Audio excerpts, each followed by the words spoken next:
मैं कालिका आईएएस भोपाल की तरफ से आप सभी का स्वागत करती हूँ।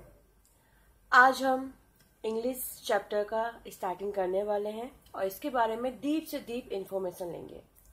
उससे पहले मैं आपको बताना चाहूँगी हमारी कालिका आईएएस जो कि भोपाल में स्थित है, हमारे यहाँ पर एसआई के स्पेशल बैचेस चलाए जा रहे हैं जिनका मकसद है कि कैसे भी करके इस बार सिलेक्शन लेना, क्योंकि शायद आपको आइडिया हो कि इस बार अच्छी खासी जॉब है व्यापम की, उसके बाद अगले समय से जॉब नहीं है। तो हमारा सिर्फ एक ही मकसद है, एनी हाउ जॉब लेना, वो भी किसके साथ? परफेक्शन के साथ। परफेक्शन का मतलब क्या होता है कि आप जो भी सब्जेक्ट कर रहे हैं XYZ, चाहे वो आप जीएस कर रहे हैं, इंग्लिश है या फिर हिंदी है या मैथ्स या रीजनिंग, उसमें कोई भी आपसे कभी भी क्वेश्चन पूछे, रात के 12 बजे सोते से जगा के भी पूछे, तो आप उसका आंसर दे सकते हो। ये कहलाता है परफेक्शन। क्योंकि इतना कंपटीशन है कि अगर आपने विदाउट परफेक्शन तैयारी की है तो आपके चांसेस 50-50% हो जाते हैं। आजकल 80% तो लाना कंपलसरी हो ही चुका है। अगर आपका 200 का पेपर है तो 80% मतलब 160 लाना तो कंपलसरी है, और मेरिट में आने के लिए तो और ज्यादा हाई करना होता है। तो उस केस में हर चीज आपको परफेक्शन के साथ करना होता है। हर चीज इतनी परफेक्ट हो कि आपका गलती होने का कोई गुंजाइश ही ना हो। यहाँ एक टॉपर की तरह आपको पढ़ाई करनी है। जो टॉपर होते हैं ना कि नहीं कोई गलती नहीं मतलब कोई गलती नहीं, इसी तरीके से आपको सिर्फ 4-5 महीने की बात है, ऐसे ही तैयारी करनी है। एक बार जॉब लग जाए, सेटल हो जाओ, फिर सब कुछ छोड़ दो, पर तब तक आपको परफेक्शन के साथ तैयारी करनी है। तो हमारी कालिका आईएएस भोपाल जो कि इसी प्रकार से तैयारी करवा रही है, इसी परफेक्शन को लेकर तैयारी करवा रही है। हमारे खुद के बैचेज हैं, ये हमारी भोपाल में स्थित है। अगर आपको फ्री नोट्स वगैरह चाहिए तो आप नंबर 7247401301 पर व्हाट्सएप कर सकते हैं। अगर आपको किसी भी एग्जाम्स के नोट्स चाहिए, जैसे संविदा, आपके एसआई, पटवारी, जितने भी एग्जाम्स हैं, पीएससी, आईएएस, तो आप हमारे दूसरे नंबर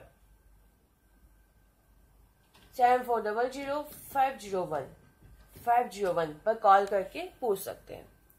एनीवे, आज से हम स्टार्ट करते हैं इंग्लिश का एक नया चैप्टर, वो भी किसके साथ? जी हाँ, परफेक्शन के साथ, कि कोई गलती नहीं होनी है, किसी भी कीमत पे कोई भी गलती होने के कोई चांस नहीं होने हैं। तो इसके साथ हम एक नया चैप्टर स्टार्ट करेंगे, इंग्लिश फर्स्ट। देखिए, हमारे यहाँ पर जो भी रहती है फिलोसफी वो यही रहती है कि आपको एक छोटे से छोटे रूल्स आने चाहिए। यहाँ कोई फॉर्मेलिटीज नहीं होती है, यहाँ कोई भागम भाग नहीं होती है।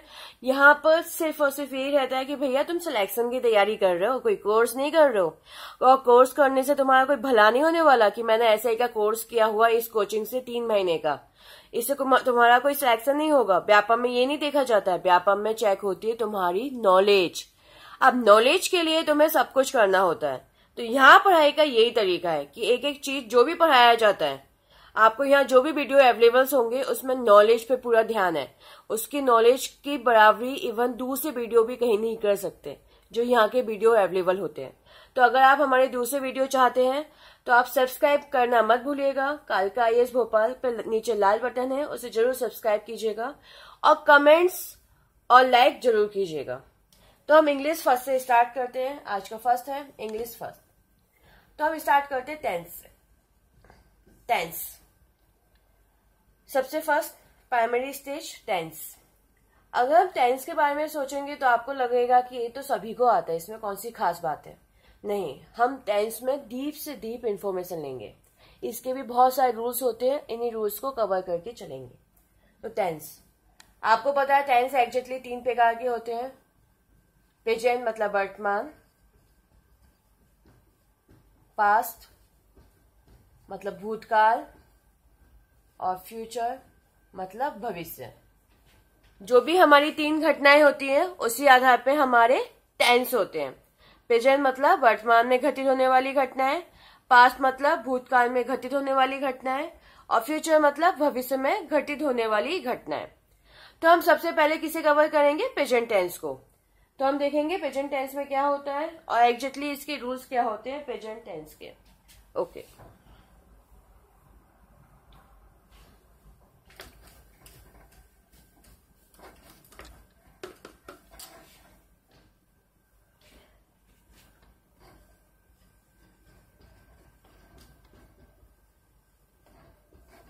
Present tense.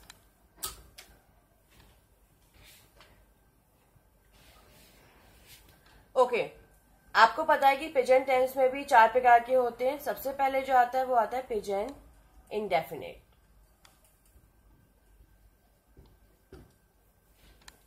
Present indefinite. Okay, तो परफेक्शन के साथ मैंने आपको बताया है, तो यहां पर हम मिशन क्या लेके चलेंगे अब 30 आउट ऑफ 30।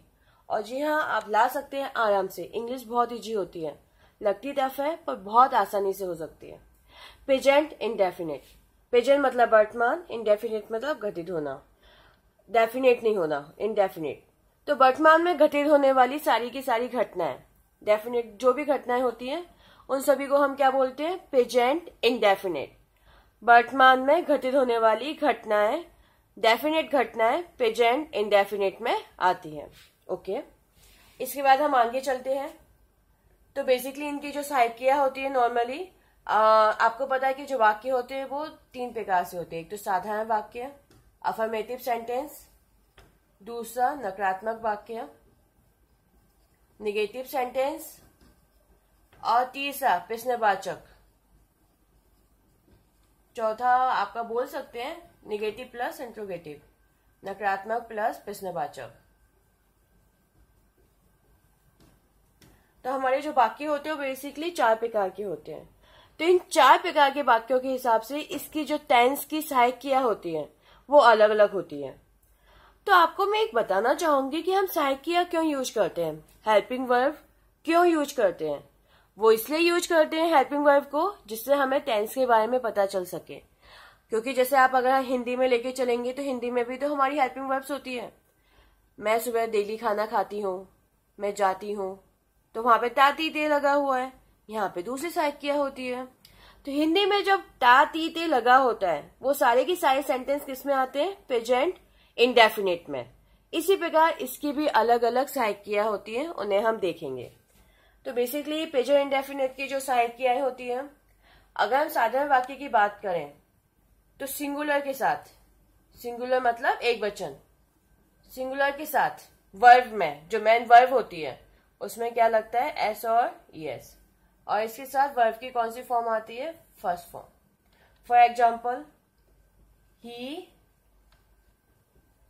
Cook food. तो आपकी वर्ब क्या है, कुक। वर्ब मतलब मेन क्रिया, तो आपकी मेन क्रिया क्या है, कुक। तो यहाँ पे क्या लग जाएगा, एस, क्योंकि ही क्या है, सिंगुलर। आपको पता है ना एक वचन में कौन कौन आते हैं, ही, सी, इट, ये सब एक वचन में आते हैं। बहुवचन में तो काफी सारे आते हैं, यू, दे, आई, वी, और नाम तो आ ही जाते हैं। तो आपका जो दिया हुआ ही कुक्स फूड, क्योंकि यहाँ एक वचन है इसलिए हमने क्या लगाया, ही कुक्स फूड। वहीं अगर हम इसे लेके चलेंगे बहुवचन में तो क्या हो जाएगा, ये आपका ही की जगह अगर हम बहुवचन लगा देते कोई भी, दे, तो कुक का सिर्फ कुक ही रहेगा और फूड, यहाँ पर एस और एस नहीं आएगा। दे कुक फूड, सिर्फ कुक का कुक्स का कुक हो जाएगा, एस और एस आपका हट जाएगा।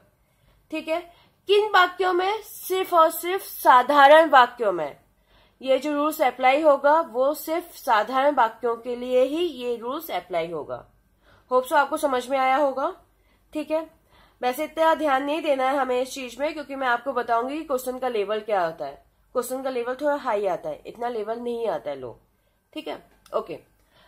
तो ये तो साधारण वाक्य। नकारात्मक मतलब जहां पे नकारात्मक चीज जुड़ी होती है, नकारात्मक चीज किससे रिप्रेजेंट होती है, नॉट से। नॉट मतलब नहीं। तो अगर हम इसी को नकारात्मक बनाएंगे तो क्या बन जाएगा, ही, दज लगेगा। सिंगुलर में क्या लगता है, दज, और नॉट, तो इसकी एस और एस आपकी हट जाएगी, cook food, he does not cook food. अगर हम नकारात्मक वाक्य में लेके चलते तो एक वचन के साथ क्या यूज होता है, दज, जबकि बहुवचन के साथ क्या यूज होता है, दो। तो इसी को अगर हम बनाए, they do not cook food, इसमें तो कोई कुछ हटेगा नहीं क्योंकि पहले से ही था, सिर्फ क्या आ गया, do not, they do not cook food. प्रश्नवाचक में क्या हो जाता है, आगे सहायिका आ जाती है। तो एक वचन की सहायिका तो दज ही है, तो दज ही कुक फूड। तब भी एस और ईएस नहीं आएगा। एक बार दज आ गया मतलब एस को इसने भगा दिया, एस और ईएस को। अब इसे हमें एस और ईएस की जरूरत नहीं है, इसलिए अब इसमें एस और ईएस नहीं आएगा, क्योंकि दज में भी तो ऑलरेडी है ही पहले से एस और ईएस। निगेटिव में दज ही नोट कुक फूड, तो डू दे सॉरी इसके पेश वाचक डू दे कुक फूड, और ये क्या हो जाएगा, do they note cook food. Hopes आपको समझ में आया होगा। सहायक क्रियाओं का कुछ नहीं है, सिंपल है। आपके प्रेजेंट इंडेफिनिट में अगर एक वचन है तो नकारात्मक प्रश्नवाचक और नकारात्मक प्लस प्रश्नवाचक, इसमें बेसिकली दज का यूज होगा, और बहुवचन में आपका डू का यूज किया जाएगा। होप सो क्लियर हुआ होगा आपको ये। ओके चलिए हम इसके रूल्स पढ़ते हैं जल्दी से। ये तो आपका सिंपल सा है, पर आपको पता है कि कहीं पे भी आजकल एग्जाम में ये नहीं आता कि डू और डज किस में आएगा, कहाँ डू और डज का यूज होगा। ये पता नहीं कब आता था, बच्चों के एग्जाम में आता है आजकल, केजी के एग्जाम में। आपका लेवल बहुत हाई हो चुका है, क्योंकि व्यापम में अब पता नहीं कौन पेपर सेट करता है, तो आपको उस हिसाब से तैयारी करनी होगी। तो आपको पता है कि हम इन्हें ऐसे नहीं भर सकते, हम इन्हें रूल्स के हिसाब से भरते हैं। तो इनके सबके अपने अलग अलग रूल्स होते हैं, इन रूल्स को अच्छे से समझना है और करना है। इसी प्रेजेंट इंडेफिनिट के काफी सारे रूल्स होते हैं। और कैसे आएगा मैं आपको इवन एरर फाइंडिंग करके भी बताऊंगी, जो सबसे ज्यादा कॉम्प्लेक्स समझा जाता है, error finding. Rule number first ये है कि अगर हम किसी भी सेंटेंस को किससे स्टार्ट करते हो, हियर और डियर से। अगर हम किसी भी सेंटेंस को हियर और डियर से शुरू करें और पीछे क्या लगा हो, एक्सक्लेमेटरी वाक्य लगा हो, और कोई सेंटेंस हियर और डियर से शुरू हो और पीछे एक्सक्लेमेटरी वाक्य लगा हो, तो उस केस में हमेशा प्रेजेंट इंडेफिनिट टेंस का ही यूज किया जाता है। सिंपल सा रूल्स है। अगर हम हियर और डियर से कोई सेंटेंस स्टार्ट करते हो और पीछे एक्सक्लेमेटरी वाक्य लगा हो, तो उस केस में प्रेजेंट इंडेफिनिट टेंस आएगा। For example here he,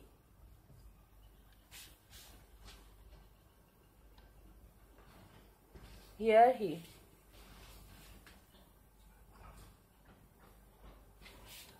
went, B options, go, C options, goes, and D options is going। अब इस प्रकार के आपके fill in the blanks आते हैं। तो अगर हम यहाँ देखेंगे तो इस हिसाब से हमारा क्या आना चाहिए, here और पीछे एक्सक्लेमेटरी वाक्य, तो मतलब रूल्स को पूरा कर रहा है। यहाँ क्या आ रहा है, ही आ रहा है, ही आ रहा है, इसी वजह से एक वचन है। तो मैंने आपको क्या बताया था, अगर आपका साधारण वाक्य है और एक वचन है तो वर्ब के साथ क्या लगना चाहिए, एस और ईएस। तो यहाँ पर किसके साथ एस और ईएस लग रही है, गोश के साथ। तो हमारा कौन सा रूल्स पूरा होगा, सी ऑप्शन। तो इस हिसाब से कौन सा रूल्स आएगा, C option. Answer would be C. Hope तो समझ में आया होगा। तो फिल इन द ब्लैंक्स इसी प्रकार से आते हैं। Now rule number second. Rule number second क्या है, रूल नंबर सेकंड ये है कि अगर हम किसी लाइफ इवेंट्स के बारे में बात कर रहे हैं, कोई लाइफ इवेंट्स होता है जैसे जिनका मजा लाइव लेके ही होता है, फॉर एग्जाम्पल गेम्स। लाइव देखो तभी मजा आता है, किसने स्कोर किया, कब छक्का लगा, कब चौका लगा, तभी हम बता सकते हैं उसके बारे में एग्जैक्ट। वैसे तो हमें पता चल जाता है अगले दिन न्यूज़पेपर में, परंतु हम एग्जैक्ट बता सकते हैं उसे देखकर। लाइफ इवेंट हो गया, जितने भी गेम्स होते हैं, कॉन्सर्ट्स जैसे सुनिधि चौहान आई तो कब कौन सा गाना गाया, किस गाने पे लोग झूमे, क्या हुए, तो इसका मजा क्यों आता है, लोग आते हैं ना दूर दूर से देखने के लिए, क्योंकि वो होता ही लाइव है। नाटक, एक्सप्रेशंस कैसे बनाए, कहाँ से क्या बने, तो नाटक का मजा भी हमें लाइव देख के ही आता है। हम बिना नाटक देखे कोई एक्सप्लेन नहीं कर सकते, ठीक है। हमारे जितने भी डांस प्रोग्राम्स होते हैं, जो भी होते हैं, जो सारे के सारे जिन्हें हमें लाइव देखने की जरूरत पड़ती है, वो सारे के सारे किस में आते हैं, लाइव इवेंट्स में। तो जब भी लाइव इवेंट्स की बात की जाती है तो हमेशा प्रेजेंट इंडेफिनिट टेंस को ही यूज किया जाता है, ठीक है। तो मैंने आपको क्या बताया था, जितने भी गेम्स होते हैं, जितने भी गेम्स हो गए, ड्रामा, कॉन्सर्ट्स, अगर उनकी बात की गई है तो उस केस में हमेशा प्रेजेंट इंडेफिनिट टेंस से यूज किया जाएगा। मैं यहाँ पर आपको एक एग्जांपल दे रही हूँ। ये वाला क्वेश्चन इवन ऐसा ही एग्जाम में आ भी चुका है और इसमें बच्चे काफी कंफ्यूज हो गए थे। जैसे ये एग्जाम्पल था,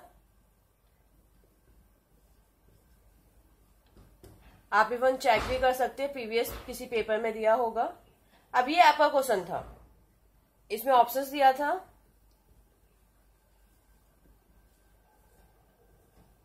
स्टील मतलब चुराना, रन चुरा रहा है, ठीक है। पर अब ऑप्शंस हम क्या फिल करेंगे?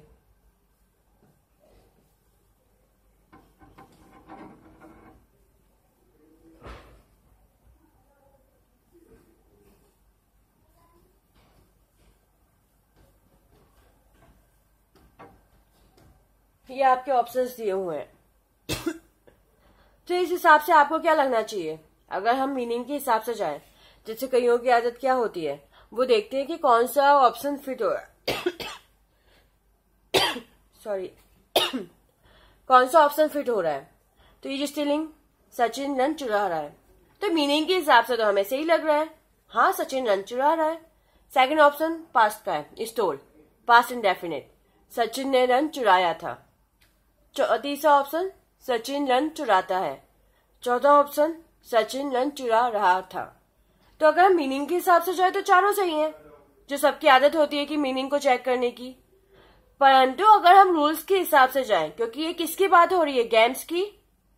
ये तो समझ में आ रहा है, रन इन मैच, ये तो गेम्स की बात हो रही है। भले हम सचिन से ना समझे, सचिन की जगह मोहन, सोहन, कुछ भी नाम दिया हो, परंतु पीछे तो क्या दिया हुआ है? गेम्स। तो इस हिसाब से हमारा जो आना चाहिए एग्जैक्टली वो क्या आना चाहिए? C option, steals. सिर्फ यही आना चाहिए, सी ऑप्शन, स्टील्स। क्लियर हुआ? समझ में आया? इवन ये एग्जाम में आ चुका है, आप देख सकते हैं, इसे वेरीफाई भी कर सकते हैं। तो अब आपको समझ में आ रहा होगा कि जो क्वेश्चंस आते हैं उनका लेवल अलग हो चुका है। अभी ईजारएम भरने के लिए नहीं आता कि ईजारएम भर दो, अलग लेवल पे क्वेश्चंस अब आपके आने लगे हैं। तो अगर आपको 30 में से 30 चाहिए तो इन रूल्स को बहुत गहराई से पढ़ना होगा।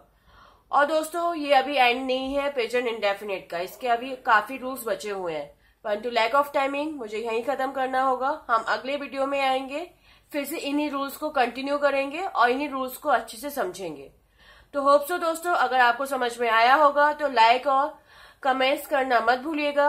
और इसके अलावा अगर आपको हमारे दूसरे वीडियोज भी चाहिए तो डेफिनेटली इन्हें सब्सक्राइब करना मत भूलिएगा, क्योंकि हम इसी बेसिस पे अब रेगुलर नए नए वीडियो बनाना स्टार्ट कर रहे हैं। तो सब्सक्राइब करना मत भूलिएगा, नीचे लाल बटन है उसे जरूर सब्सक्राइब कीजिएगा। Hope so and best of luck for your exams. इस बार मिशन 30 आउट ऑफ 30, चाहे इसके लिए कुछ भी करना हो, इस बार हमें गवर्नमेंट जॉब चाहिए ही चाहिए। Thank you.